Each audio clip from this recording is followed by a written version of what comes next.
தாகூரின் கீதாஞ்சலி கடவுளுக்கும் அவருக்குமான தொடர்பை கூறும் தெய்வீக கவிதைகள். வங்க மொழியில் எழுதப்பட்டு தாகூராலேயே ஆங்கிலத்திலும் எழுதப்பட்ட இந்த புத்தகம்தான் 1913ஆம் ஆண்டு உலகின் மிக உயர்ந்த பரிசான இலக்கியத்திற்கான நோபல் பரிசை அவருக்கு பெற்று தந்தது. பாடல் 1. கடவுளுக்கும் தாகூருக்கும் இடையே உள்ள அன்பால் அவர் மீண்டும் மீண்டும் புதுப்பிக்கப்பட்டு புதிய வாழ்க்கையை நோக்கி பயணப்படுகிறார்.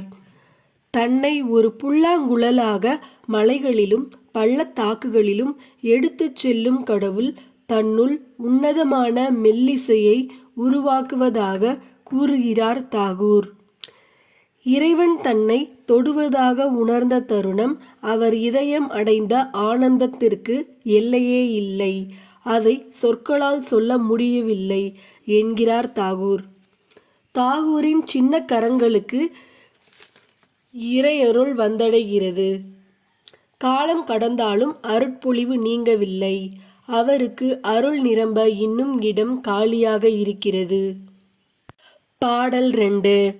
தாகூரை பாடும்படி இறைவன் கட்டளையிடுவதாக தோன்றும்போது பெருமையில் இதயம் உடைவதைப் போல உணரும் தாகூர் கண்களில் இருந்து கண்ணீர் வருகிறது. தாகூரின் வாழ்வில் நிகழ்ந்த கடுமையான மற்றும் அதிருப்தி தரும் சம்பவங்கள் கூட நல்லிணக்கமாக உருகுகின்றன.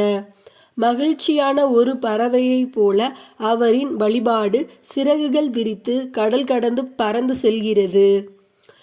தாகூரின் பாடலால் இறைவன் மகிழ்ச்சி அடைவதை அவர் அறிந்திருக்கிறார். கடவுளின் முன்னே பாட பாடகனாக திறன் பெற்றுள்ளது அவருக்கு தெரியும். தன்னால் அடைய முடியாததான இறையின் திருவடிகளை தன் பாடல் சிறகுகளால் தொட்டுவிட முயற்சி செய்கிறார். பாடல் எனும் ஆனந்தத்தை பருகும் வேளையில் தன்னை மறந்து இறைவனை தன் நண்பனைப் போல அழைக்கிறார். பாடல் 3. இறைவன் எப்படி பாடுகிறார் என்பது தனக்கு தெரியவில்லை என்றும் அதை ஆச்சரியத்துடனும் அமைதியுடனும் தான் கேட்டுக்கொண்டிருப்பதாக கூறுகிறார் தாகூர். இறைவனின் பாடலால் உலகம் ஆன்மீக அறிவொளி ஊட்டப்படுகிறது. வானம் முழுவதும் இறை பாடலின் மூச்சு ஓடிக்கொண்டிருக்கிறது.